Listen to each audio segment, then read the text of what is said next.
Dear friends, I am Mumtaz, your social science teacher. All of you welcome to our first video session. Friends, throughout the last year, you discussed the history of ancient period briefly. But in the 6th standard, we will learn the medieval history of India. Our first chapter is Medieval India, the Centers of Power. Children, look at these lines.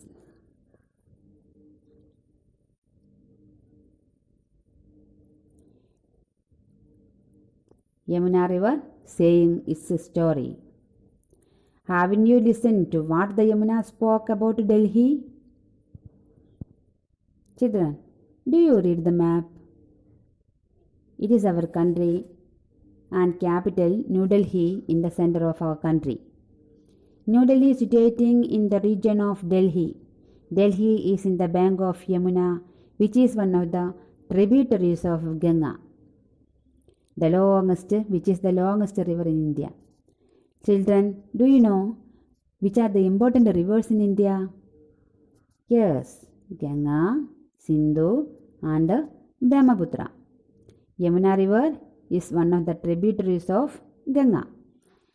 The Qutub Minar, Iron Pillar of Mehroli, the Juma Masjid, the Red Fort, the India Gate, such historical monuments can be found in the bank of Yamuna river.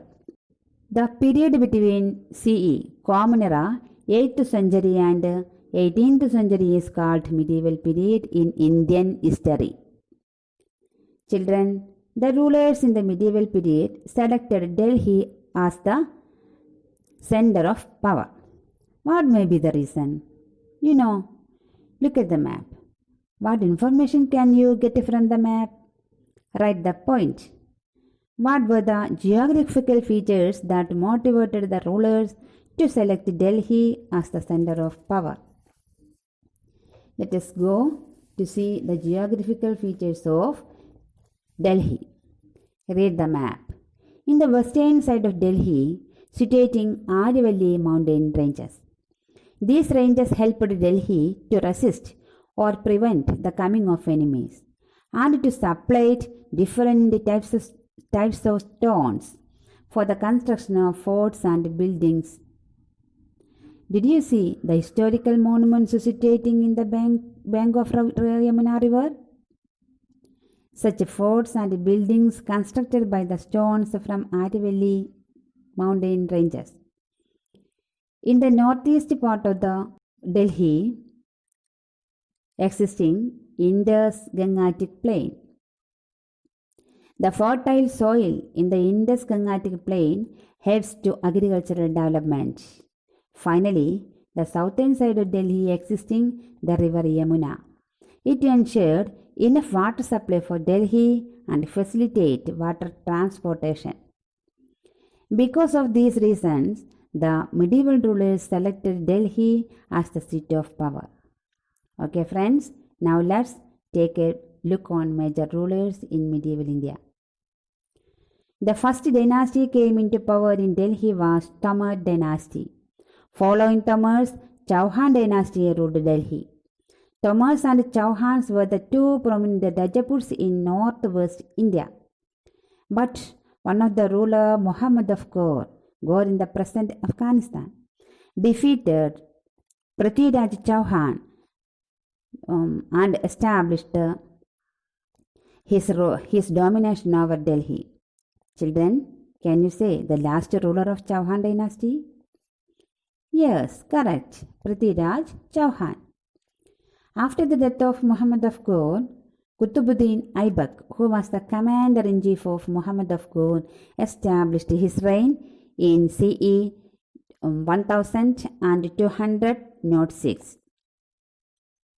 His dynasty is called Mamluk dynasty. He was one of the slave of Muhammad of Ghor, so he called his dynasty as slave dynasty. After Mamluk dynasty, 4 major dynasties ruled Delhi and their reign lasted until 1526.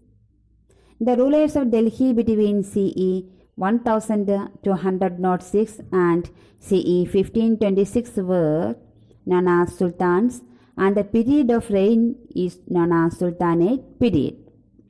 Friends, look at me. I'll show you a flow chart of Sultanate, dynasty and major rulers. Mamluk dynasty, Khalji dynasty, Tughlaq dynasty, Sayyid dynasty, Lodi dynasty were the major dynasties in Sultanate period.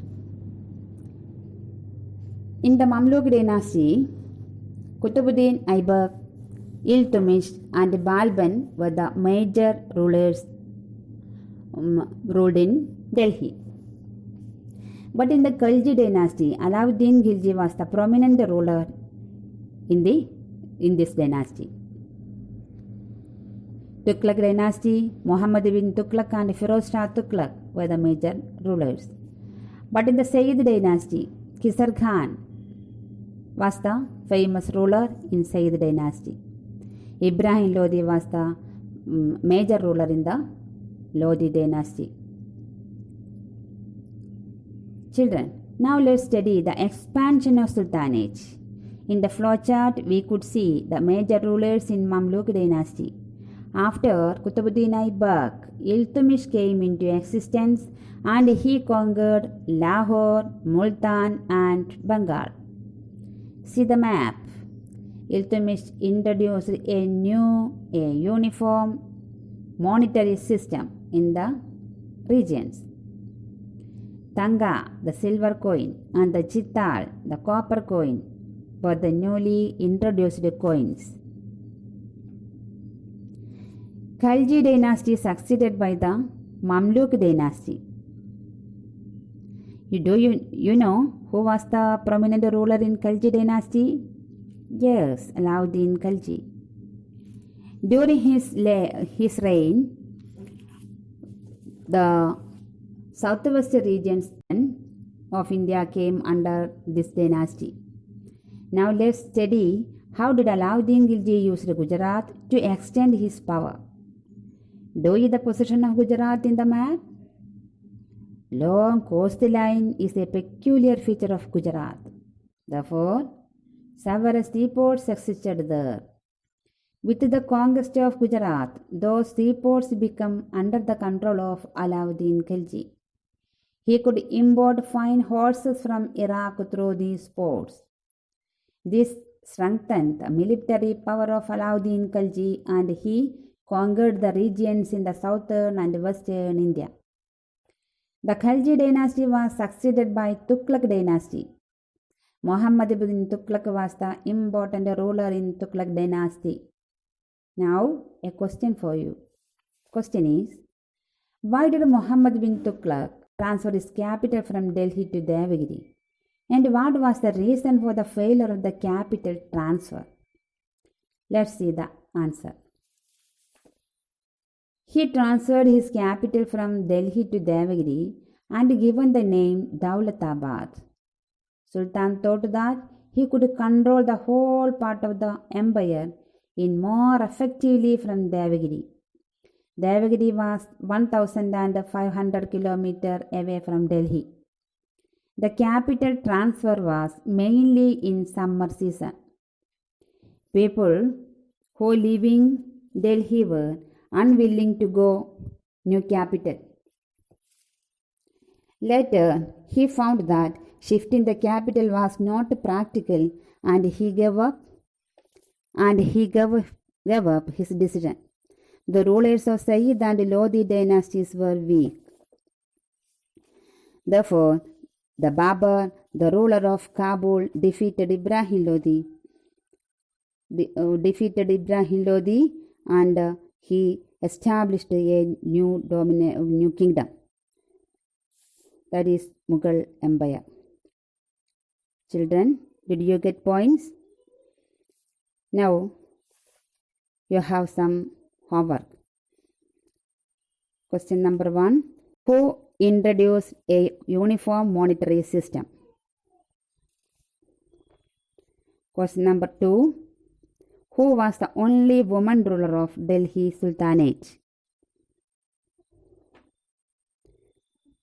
3. Which were the coins introduced by Iltutmish? 4. What are the geographical peculiarities of Gujarat?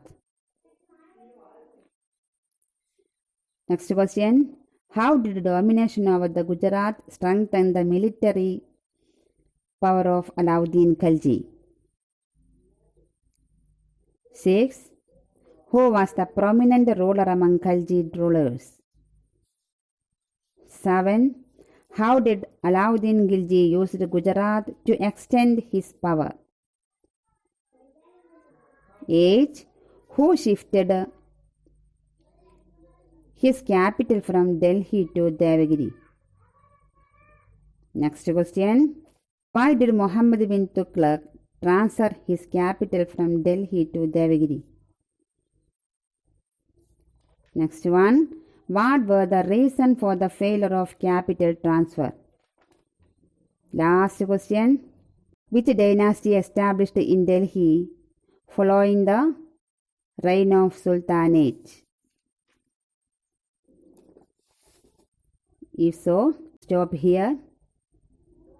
We will meet in next video. Have a nice day. God bless us. Bye.